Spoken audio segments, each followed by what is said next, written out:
नमस्ते भैया नमस्ते। नमस्ते बहनी। और बहनी कैसन हो? ठीक बा भैया, बैठा बैठा भैया, पानी लेके आवा तनी भैया। अच्छा ठीक है, बैठा था।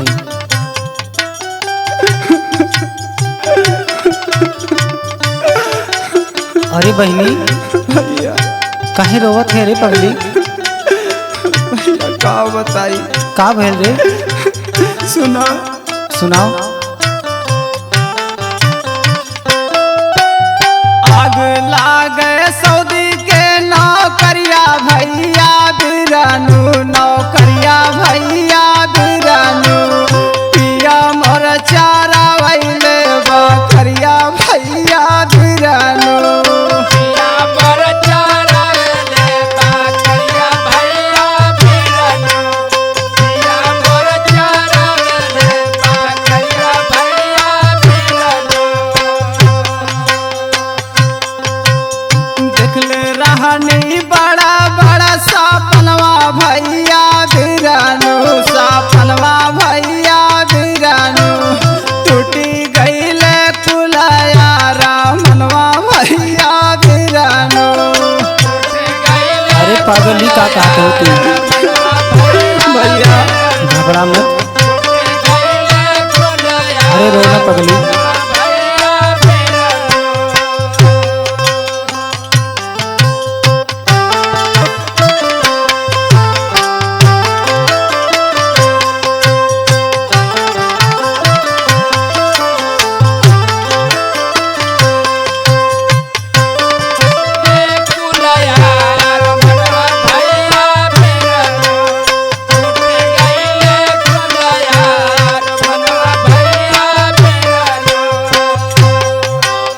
अरे बहनी। हाँ भैया। अरे पागली तोरे नकिया करवा में के का हो गई रे? भैया सुना सुना बहनिया। बीजा खातिर बेचले झूलनिया भैया बिरानू, झूलनिया भैया बिरानू, बेची दिहले नाकी के नाथुनिया भैया बिरानू।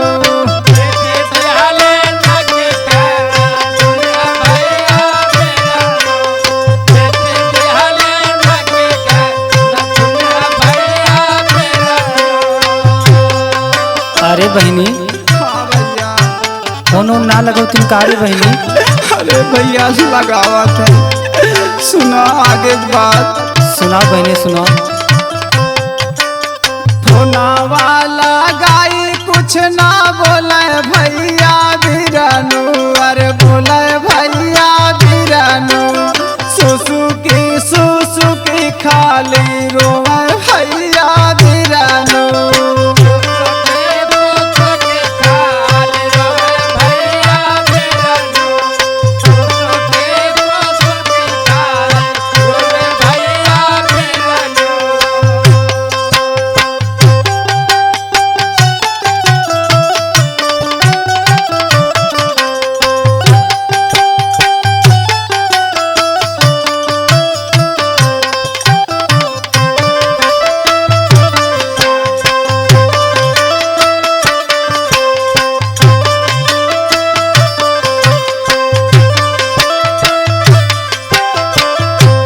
भैया हाँ बहनी। आज तक जैसे कुल कैला एक काम और कैदा भैया। का रे बहनी बताओ बताओ। सुना भैया सुनाओ। सुना लागे पिया बिन आंगनवा भैया बिरानू, आंगनवा भैया बिरानू, लेता भोला भाई मोर साजनवा भैया